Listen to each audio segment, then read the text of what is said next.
Welcome to another episode of Forge Ahead. We are joined again by Terry Dunn with PML, and we also have MAU's own Jared Mogan, Vice President of Operations here. So thank you guys for both being here today. We're in a very interesting environment, and actually, Terry, last time you were with us, we didn't talk a whole lot or get into, even as we round out 2025, some of the things we're seeing as far as the economy goes, and maybe even you talked a lot about equilibrium between your labor and your capital, but we are starting to see some changes, as Jared knows, in the workforce. The unemployment rate's going up a little bit, and again, some of that cyclical stuff coming back around from before the pandemic. So both of you, just like, what are your perspectives right now on how the landscape of the economy is shifting, that election coming up? What are employers thinking? How are people changing and workers changing? I'll kick it off. The data from McKinsey, just as recently as June, says that global leaders, global business leaders, are concerned that we're headed into at least short-term recessionary period. Every single section of the earth, the business leaders are thinking that we will see higher unemployment, from China to Vietnam to South Africa, Europe, and everything in between. That places more leverage in the hands of capital, because when labor's tight, labor has the leverage and it can demand more, and capital has to fork it over in order to get labor. But when capital has the leverage, now labor has to be more willing to stay on the job, right, to do the things that labor needs, because it's more difficult to find another job. So I think we're going to come back to where we were prior to the pandemic, where we're going to see it easier to fill open jobs. Maybe not all with the right people. We still have to do the extra things to find the right people with the right cultural fit in the workplace. And then we've got to build relationships with them from day one. But I believe that the data will prove that we're going to find it easier to find people, good people. Yeah, and I would just say what he said, but I believe we're seeing that with our customers, but also prospects as we talk with some of the larger companies and what they're forecasting, the concerns, recessionary concerns, the upcoming election. We're seeing employers soften a little bit, and then in terms of finding talent, we see people lining up at our doors for walk-in interviews, really across the company. We have more people actively applying to jobs. Many of them are candidates that are already employed, people who are already working and just looking maybe to make an extra dollar.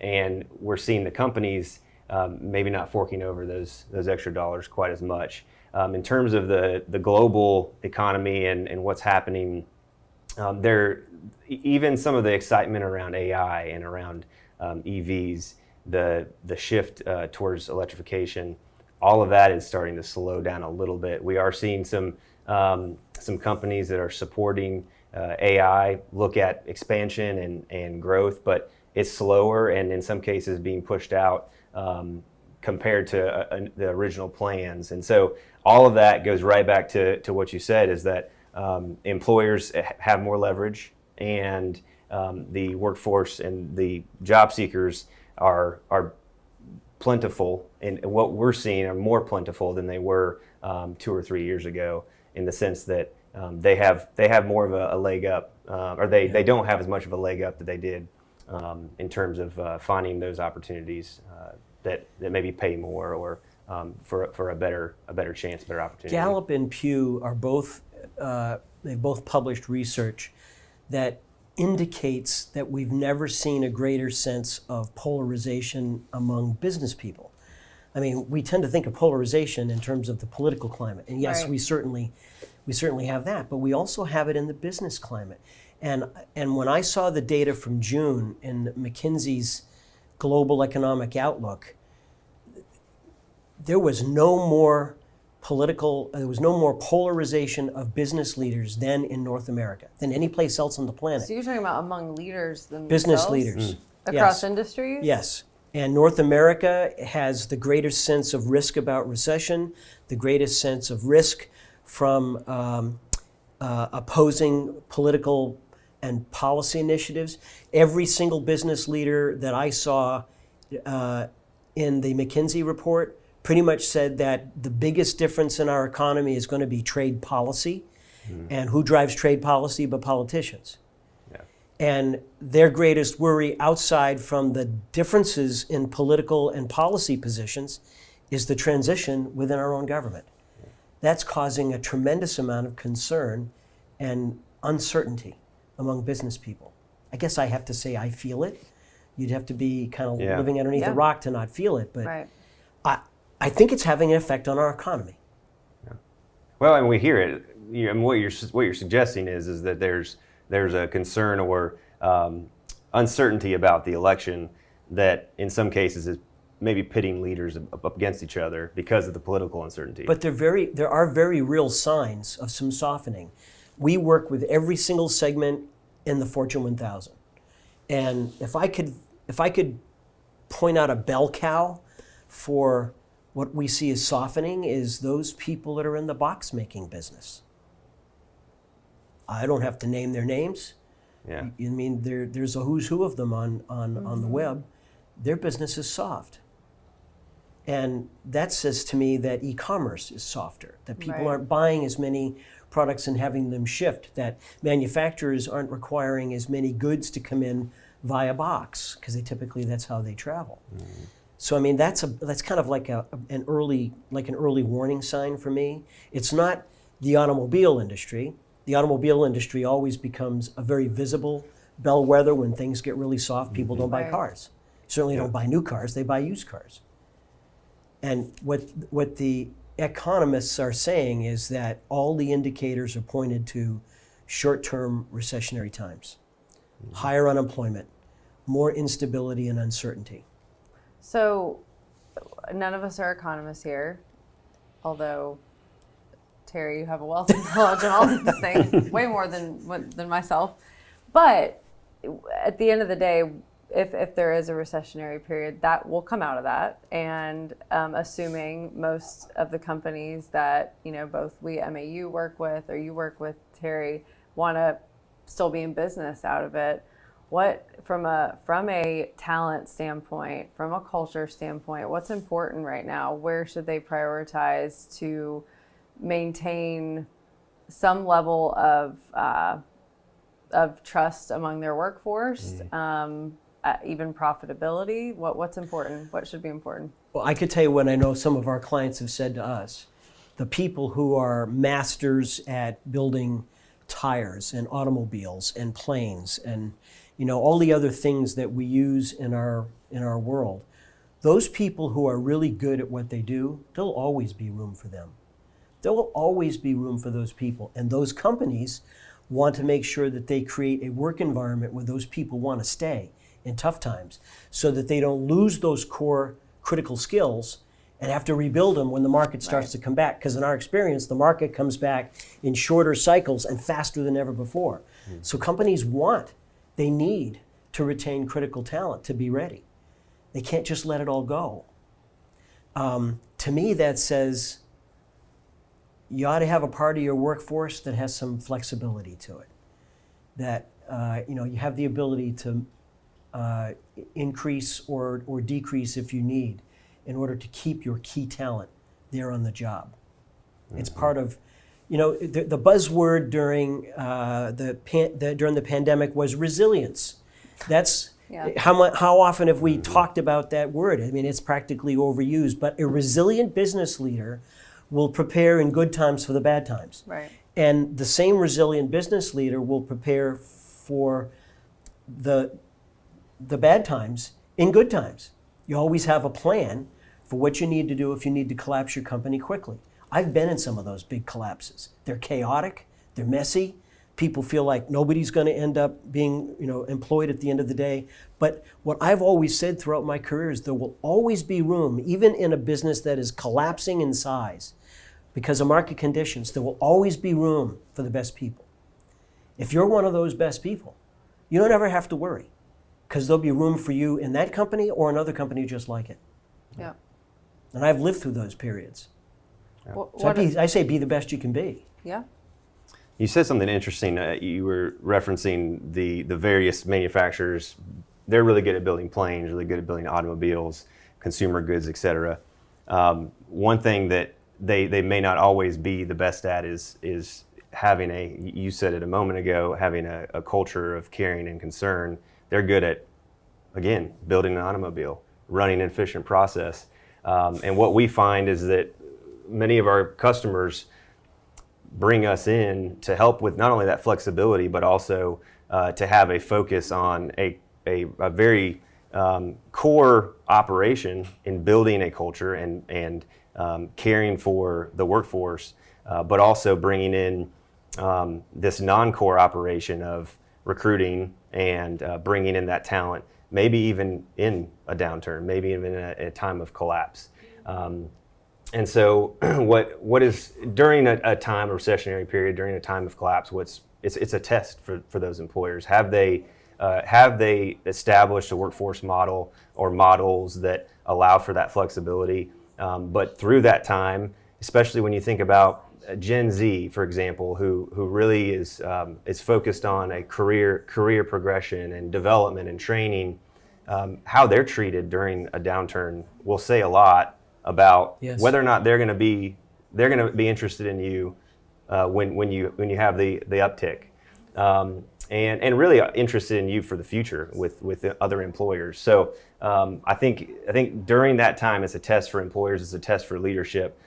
Do you have the right models, but also do you have the right partners who are focused on the culture and limiting the chaos for that workforce during that maybe that period of business chaos? Look, I have been through so many restructurings.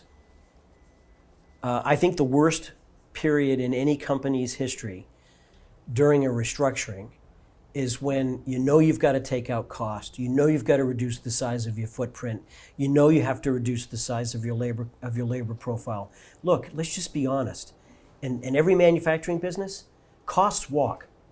All right? Yeah. They walk on 2 feet. Those are where most of the costs are. You've got to take out, Right. you've got to reduce the size of a workforce in order to restructure a business. But what do businesses do? They say, they lay out the climate, all right? We see a storm coming. We have to get ready for the storm. We're going to have to shrink in places so that we can grow in others. And they create uncertainty and fear. And we have a large client that's in the ag business, the earth mover business. They're going through a tough time right now. They're having a very, very large restructuring and downsizing. And they've done it differently this time than they have in other times. And they've left some of their associates now wondering about the future. And so what I said to my client is, you're always going to need good people. You don't want good people up and leaving you because they're worried about whether or not they're going to have a job. Yeah. You have to take the good people under your wing and say, trust me, I'm going to take care of you. Yeah. We're going to take care of you. You have a future here. Don't go do anything silly. You have a career here. Yeah. But we get sucked into the corporate vortex where we think it's a crime to give somebody some sense of security and well-being. Yeah. It's not. In times of change, it is the thing to do, is to give those whom you know you're going to need some sense of security and well-being. Yeah. But to that, what's the proper balance? Because to that point, if you are doing reductions, it might not always be good news for everyone. And Won't be. so what's the right balance of empathy? Like how do you convey that and maintain a sense of transparency that garners trust, whether or not the workforce is all there, after the challenging period or not? It'll be different by company and by industry, but I'll tell you what's not the right thing to do. It's not to bring 500 people into a conference room so you can whack them all at the same time. That's dumb. Yeah. And there are big companies with big brand names who've done exactly that. Or done it on a Zoom call. Even more dumb. Yep. That's just dumb. When you have to deliver bad news to another human being, you do it in person. That is the respectful, dignified thing to do. In person. Yeah. Even if you have to spend money to do it in person. That is the respectful, dignified thing to do. And when you don't, you'll leave people wondering, how important was I really to the company if they hoarded me into a conference room with 300 or 400 others so that they could get a layoff done more efficiently? That doesn't send a good message to people. Yeah. At the end of the day, you're still going to have an enterprise. You've still got customers who are going to be watching, making decisions in their minds and their hearts about what kind of a company you are. And we have to be known by the people we develop. There's a lot more cleanup involved when you go that route. Yeah. Yeah, well, there are companies who have unfortunately left humans and families in their wake and done it thoughtlessly. Yeah. Yeah. So knowing we're in a challenging time, but again, a lot of this is cyclical, and there are some signs that it might be a short period, and we'll see what happens. Where would you recommend business leaders focus right now as far as talent goes, to preserve culture? Terry, when we spoke a little bit before about the various things that motivate people and all that, what are some things that leaders can do to not kibosh the culture in the process? I'll tell you, there are 7 statistically significant leadership behaviors that are always present in positive workplaces, whether they're represented or not. The first 2 are find the right people with the right cultural fit, those people who are communicative, collaborative, and cooperative, and develop relationships with them from the get-go. I have large clients, I'm talking about big clients, brand name marquee clients, who've had engineers they've recruited from school, the best and the brightest, to come to work for them, and they sit in a manager's office with nobody there because there was nobody there to greet them. That's dumb. What the data says is we have to do a better job of onboarding people. I'm sorry, but you don't take some junior HR associate and put them in a conference room with a bunch of new hires and tell them go onboard them. You introduce them to the company leaders. You make them feel like they have a connection to the top of the company. You let them know how important they are to the growth of the company and what we'll be doing. And then you go out on the floor and you make sure you can write 150 words about them. It's about the people, stupid. It's about the people. But we herd these people like cattle into a conference room, and we get the onboarding done quickly so that we can bring the next group in. That's dumb. Dumb, dumb, dumb. It's the first impression. And we all know what we say about first impressions. You never get a second time to make a first impression. That's the first impression for your new associates. We have to make sure that that first impression is stellar. Yep. Or else you're starting with a deficit from the get-go in the bank of goodwill. Every employee has a bank of goodwill. They mark their credits and their debits just like we all do in our checking account. And if you don't know who your boss is or your manager wasn't around to greet you on your first day at work, he knows nothing about you. He shows up on a flyby one day with his phone to his ear and he says, "Hey, how you doing? Welcome to the company." Boom, and off he's gone. That's no way to do that. We have to be intentional and purposeful and in the moment, especially with new associates. Yeah. So I would say onboarding is big, and the data proves it. The data proves that we have not done a good job of onboarding. We business have done a horrible job of onboarding. It needs to be special. Yeah. It needs to be like a party, where people are feeling welcomed to something that is important. That back to that sense of purpose, we get the chance to tell people what our purpose is. What's the critical thing on this planet that we can solve that nobody else can solve as well as we do? That's purpose.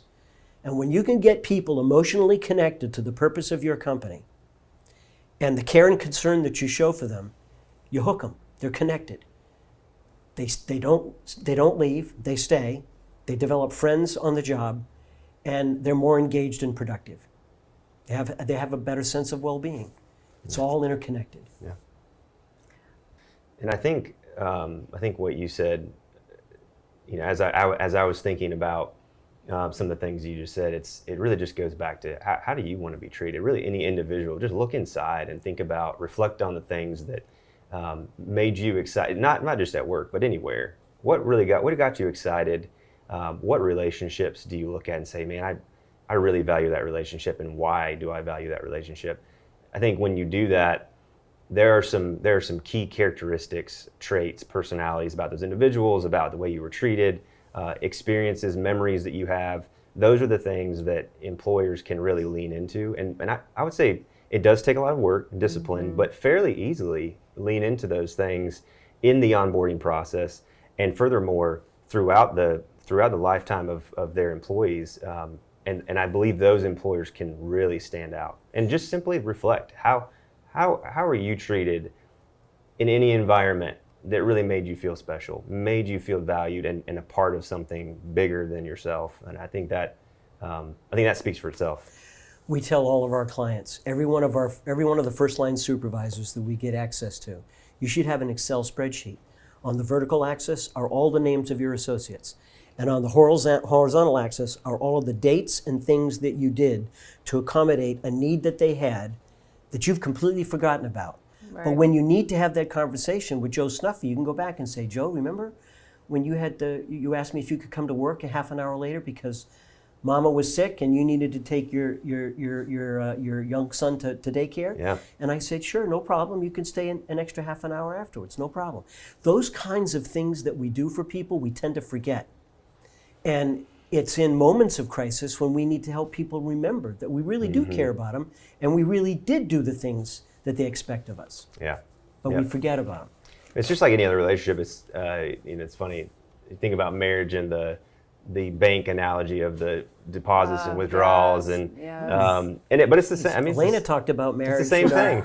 Earlier, and now you're talking about marriage. It's the same concept. You guys want to counsel me?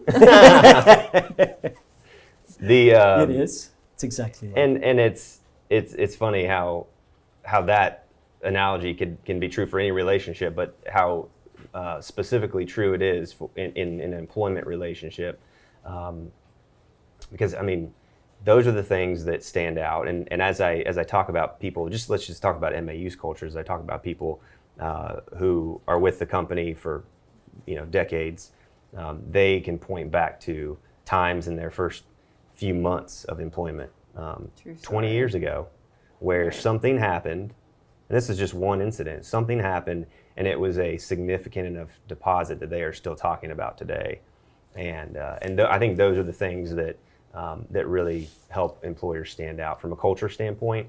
And as you, going back to the question you asked, as you think about what employers can do now or should be doing now, that equity that is built up through downturn, you may have to have a tough conversation. You may have to reduce a really important, pivotal employee on your team, but there's going to be equity there. And when that person is needed, when you need that person, or when that person needs an opportunity, again, that equity goes a long way, and really can, I think, be a game changer in this environment.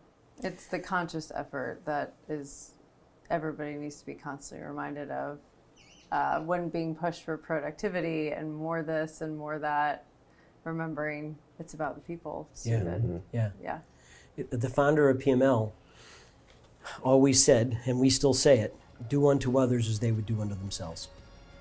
That's a pretty cool golden rule to remember. Do unto others as they would do unto themselves. It's about the people. Yeah. Stupid. Throw that in.